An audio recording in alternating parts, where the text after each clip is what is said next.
Buenos días, bienvenido a Contacto Directo. Saludos cordiales, pueblo ecuatoriano, y gracias por la invitación, estimado Lenny. Son algunas las reuniones que se ha comunicado van a tener dentro del movimiento indígena antes de determinar a quién le darán su respaldo. Pero si ya adelantaron que no dialogarán con el presidente Daniel Noboa, solo queda una opción. Entonces, le pregunto, ingeniero, ¿qué es lo que van a definir en esos diálogos? Bueno, una primera cuestión que me parece importante en este escenario es clarificar hacia dónde vamos. El presidente de la República está claro hacia dónde va: procesos de privatización, procesos de implementación de la minería a gran escala.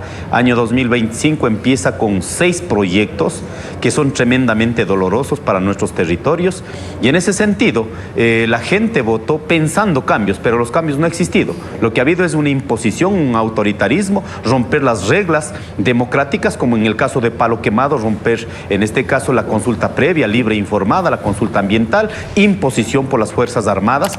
Entonces, frente a esa realidad tenemos que tomar una postura. Ahora, dentro de las posibilidades no es que hay una sola opción, al menos para nosotros hay 3 opciones que en este momento no voy a exteriorizar. Estas 3 opciones van a ser discutidas en los diferentes espacios orgánicos que tiene el movimiento, pero también a la ciudadanía que confió en nuestro proyecto de transformación del Ecuador. ¿Y sobre qué bases, sobre qué líneas rojas van a definir ese respaldo a alguna de las 3 opciones que usted dice tienen? Primero, el tema más doloroso, como acabo de mencionar, el problema extractivo. No podemos depender de 53 años de explotación petrolera, y ahora que estamos en etapa de agotamiento y resulta que el presidente simplemente están pasando la visión a tomar las cordilleras, a tomar la parte de subtrópico en las escorrentías que van desde los Andes hacia la costa o de los Andes a la Amazonía. Este es un tema que no es posible. ¿Quiénes estamos sufriendo? 53 años, los territorios de los pueblos indígenas, la nacionalidad guaraní, quichua, achuar, que han sido tremendamente golpeados, hasta el 75%, con enfermedades catastróficas, sobre todo los sectores de la población más adulta, tercera edad, que están sufriendo en algunos territorios. Y resulta que ahora vienen con la voracidad, con esa necesidad, acabar nuestros Andes donde hay presencia de pueblos indígenas. Este es un punto que no es posible simplemente transar. Un segundo tema, la visión de la plurinacionalidad, la interculturalidad. No podemos seguir viviendo en una sociedad tremendamente racista y que esto hayan logrado naturalizar en la sociedad. Un tercer tema, la visión sobre la educación. Educación y salud no pueden ser privatizados, y en ese aspecto creo importante que el movimiento indígena ha logrado aportar, no en esta campaña electoral, sino en los procesos anteriores de lucha que salieron a las calles. Y un siguiente tema que nos parece importante, la visión pública. Se debe garantizar todas las empresas públicas, repotenciar para que la plata pueda ingresar frescos al fisco. Y finalmente, creemos importante la protección de la producción nacional, los campesinos, los agricultores, cómo estamos siendo tratados. Son estos temas fundamentales que van a permitir de alguna manera resolver los problemas, o por lo menos aliviar a los sectores que también sostenemos la economía en el Ecuador. Y eso deberían tenerlo por escrito, una suerte de compromiso por parte de quien obtenga su respaldo, o sea, decir moratoria minera para siempre, de lo contrario no los respaldan. Tendremos que hacer una valoración. En este momento hay 2 procesos. Uno que ya está implementado, como en caso Cordillera del Cóndor. Efectivamente, si ya están sacando, si están quitando montañas, si están contaminando el agua, si están construyendo los diques, que en los próximos años va a ser un problema serio para todo este sector, que la plata por lo menos quede para los ecuatorianos. No puede ser que más de 3.000 millones de dólares se siga exportando y resulta que menos de 60 millones de dólares está quedando para el fisco, quedando para los ecuatorianos. Esa relativa tiene que cambiarla. Y un segundo cuerpo importante que tenemos que discutir es revisar todas las concesiones, cómo se dieron.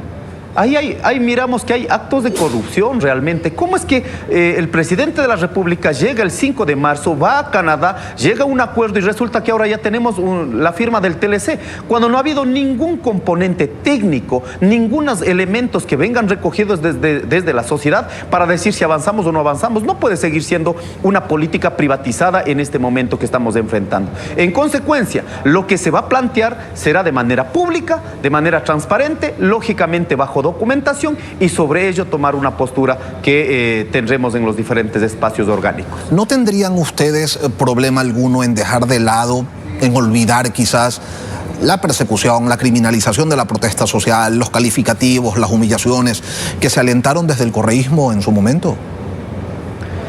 Estamos en un momento muy ideologizado. Aquí pretenden decir que es una cuestión pragmática. No, estamos viviendo en un momento ideologizado, en el momento, en la época, la construcción a partir de las ideas. Mire, ¿cómo podemos seguir recordando las agresiones de Correa que enfrentamos? No nos dijeron a nosotros, nosotros le enfrentamos. Cuando pretendieron quitar nuestra casa, la casa de la CONAI, cuando intentaron vulnerar mayores territorios en los pueblos indígenas. Y resulta que quieren seguir recordando aquello, pero olvidando de que el día antes de ayer, en esta semana, sentenciaron a 4 hermanos defensores de la vida, defensores de los territorios, 154 compañeros criminalizados, en este caso de palo quemado, un compañero quedó con un perdigón en el cerebro. Seguimos olvidando aquello, haciendo acordar los atropellos que hizo Correa. Enfrentamos a Correa, enfrentamos a Moreno, enfrentamos a Lazo y estamos enfrentando a Noboa. Lo que está claro es que el presidente de la República actual tenía las posibilidades de cambiar sobre todo lo que ha venido pasando, pero sin embargo él continuó o ha duplicado su poder de autoritarismo y de la dictadura que estamos viviendo en este momento. Rompen constituciones, violentan a las mujeres y resulta que seguimos haciendo política del recuerdo. Vamos a enfrentar con el que sea, pero en este momento lo que está claro es que los territorios de los pueblos y nacionalidades están siendo tremendamente saturados por el actual gobierno y en este momento el presidente tiene una firma del TLC con Canadá que beneficia a sus empresas, la empresa de la familia Noboa, que en este caso no tiene ningún problema en venir y atacar los territorios. Ingeniero, usted dice no hay que hacer política del recuerdo, pero ¿a qué construcciones sociales aspira usted llegar dejando de lado a la memoria? No creo que debemos construir a partir de aquello. Creo importante, imagínense, más de 500,000, más de medio millón de personas estamos dispuestos a salir de esa polaridad, que no se ha construido las propuestas a partir del odio, hemos construido a partir de la realidad, a partir de lo que está viviendo la gente. Y creo importante, en ese tener memoria general, es tener odio, recordar lo que ha pasado es odiar. Sí, muchos han recurrido a la memoria únicamente para profundizar el odio. Yo quisiera tener a los ciudadanos que hacen recordar cómo sufrimos. Imagínense, en tiempo de Correa perdimos 5 hermanos, Bosco, Bizún, Tendetza, bueno, otros compañeros más. Y resulta que nos olvidamos de los 10 hermanos que perdieron la vida en manos de Moreno. 8 hermanos ecuatorianos perdieron en manos de Guillermo Lazo. Nos olvidamos. No, pues eso es una política de odio. Si recordamos, si tenemos memoria de todos. Yo le quiero recordar aquí al pueblo ecuatoriano, un 11 de septiembre de 1830, ¿cómo nació? A partir del odio. ¿Cómo nos tenían a los pueblos indígenas? No teníamos ni siquiera alma. Tuvieron que discutir 25 años para decir si tenemos o no tenemos alma. ¿Se puede imaginar cuando dijeron vamos a dejar la constituyente del Ecuador, da como junta protectora a los curas para proteger a la raza abyecta, miserable como son los indios? Así nació la República. Entonces no podemos un solo espacio de la historia, como es el caso de la agresión que recibimos de Correa, hacer olvidar todo el proceso. No, señores, aquí vamos a recordar, y yo no estoy recordando como resentido social, sino porque la historia de los ecuatorianos no puede volver a cometer semejantes actos. Sea Correa, sea Lucio, en tiempo de Lucio, 2002, 2001, intentaron asesinar en ese momento presidente de la CONAI. ¿Nos olvidamos todo esto? Entonces, ¿por qué recurrimos solo al recuerdo de un presidente cuando todos, absolutamente todos, han tratado mal al movimiento indígena en el Ecuador? Porque esa opción política es la que está finalista y es hacia la que podrían ustedes decantar, una opción que, como usted bien recuerda, les quitaron o intentaron quitarles la sede de la CONAIE, hubo asesinatos a dirigentes de su organización, hubo criminalización de la protesta social, se incentivó y se profundizó la política extractivista que ustedes rechazan y consideran que es no innecesaria, pero sí que afecta en demasía a las comunidades. Entonces, son ustedes quienes están ante la posibilidad de retornar a esa opción que dicen no hay que odiar, pero tampoco hay que olvidar, ¿no? En política nunca es estático. Política supera. En política decir que vamos a volver es imposible. Estamos yendo contra la dialéctica de la historia, de la evolución de la humanidad. En este momento no se va a decidir entre Rafael Correa y Daniel Noboa. Se va a decidir entre Daniel Noboa y Luisa González. En consecuencia, así pueden estar todos los días llamando por teléfono para sugerir. No, van a ser otras personas, otro momento político, otro salto cualitativo en la política la que va a definir. Así como usted recuerda a los hechos de Correa, yo les recuerdo los hechos de Noboa, los hechos de Guillermo Lasso, que han logrado duplicar incluso en agresión de derechos colectivos humanos de la sociedad ecuatoriana. En consecuencia, somos sectores muy importantes de la sociedad que hemos permitido a partir de nuestras luchas ir cambiando este relato de la discriminación, del racismo, de la persecución, pero sin olvidar a todos, no solo a un gobierno, a todos, no nos olvidamos. Nosotros proponemos dar este salto cualitativo que construye una sociedad diferente y una sociedad que realmente valore a todos y todas. Ingeniero, usted habla del salto cualitativo, ¿no? Que en el materialismo dialéctico implica que algo ha pasado de tener una cualidad a poseer otra. ¿Cuál es ese cambio cualitativo en el correísmo que hace 1 año y medio tuvo de candidata a la señora Luisa González?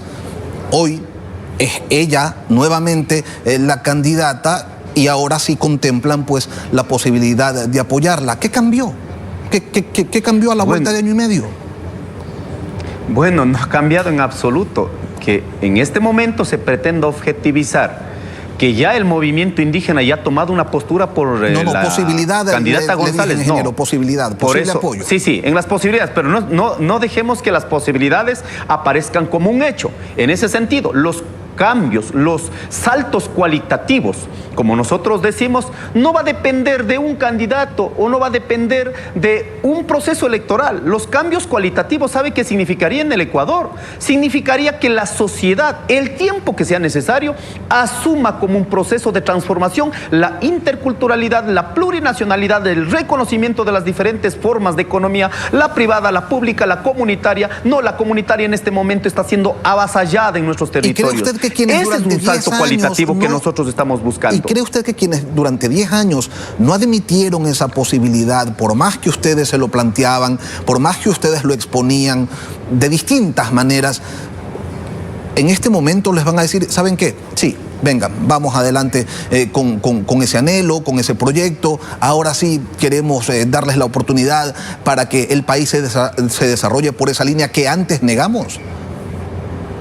No creo que se va a dar cambio en un gobierno, como vuelvo y ratifico, y los cambios que hemos dado hasta ahora, avanzar en la implementación de la justicia indígena, en los procesos de avanzar de la guardia comunitaria, en la defensa de los territorios, no ha sido porque ha habido voluntad de los gobiernos de turno, sino ha sido porque ha habido voluntad de los pueblos, de los territorios para garantizar este proceso de transformación de a poco, muy despacio. En ese sentido, vamos a tener mucha fuerza. Por eso estoy invitando a todos los compañeros y compañeras. Este va a ser un proceso también para cuidar la organización, la unidad. Cualquier gobierno que venga, tengan en cuenta que nosotros vamos a seguir caminando porque queremos cambiar una sociedad a una sociedad diferente. En consecuencia, no estamos nosotros tutelando de pronto en la posibilidad de que va a cambiar de noche a la mañana. No. Por ello, les digo aquí clarito a los ecuatorianos, vamos a elegir ¿con quién vamos a luchar en los siguientes años? O con una socialdemocracia que cree en un modelo económico keynesiano y por la cual tiene que incluso tomar nuestros territorios, o el modelo capitalista neoliberal de una derecha racista, en muchas veces hasta rasgando el fascismo de una derecha que en este caso no ha tenido ninguna compasión con los pueblos indígenas. Si no, escuchemos al señor Castillo, los Payares, los Veras, que no se hacen cargo que trabajaron por Lasso, pero sin embargo siguen diciendo a mí que soy correísta. Oiga, pero por lo menos háganse cargo lo que han ido decidiendo en estos tiempos políticos difíciles para el Ecuador. En consecuencia, nosotros jamás vamos a adscribir a ningún movimiento o a partido político. Hay una coyuntura que hay que decidir. Nosotros somos del movimiento Pachacuti, del movimiento indígena. Creemos en un proceso de transformación a las cuales al país hemos presentado la plurinacionalidad, la interculturalidad, la dinámica de la economía popular y solidaria, de la economía comunitaria, y creemos importante que este país tiene mucho para ofrecer y transformar el Ecuador. En este momento usted dice, no es Correa el candidato. la candidata es la señora González. Cuando usted dice eso, ingeniero, ¿está desconociendo la ascendencia, la influencia que el expresidente tiene sobre su organización, sobre las decisiones que allí se toman?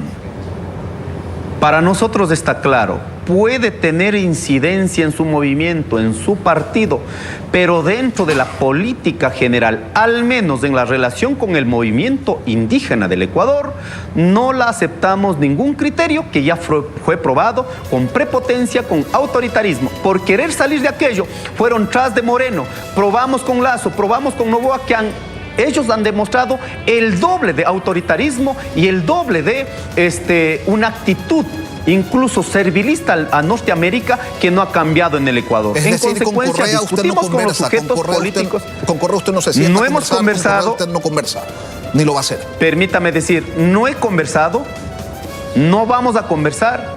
Y creo que en este punto poner más elementos para seguir volviendo a la política de recuerdo no es posible, no es viable en este momento. Hay que dar un salto cualitativo, salir de esta polarización correísmo-anticorreísmo, sino mirar al Ecuador real. Y esto no permite ver. Y esto es un proceso ideologizado desde la derecha. La derecha ha logrado ideologizar el momento histórico. ¿Para qué? Para volver al recuerdo, al anticorreísmo y lógicamente ellos seguir duplicando su capacidad de autoritarismo con la que están gobernando en esta coyuntura. Leonidas Giza, ex candidato presidencial por Pachacutic, presidente de la CONAIE. Gracias, ingeniero, por acompañarnos esta mañana en Contacto Directo.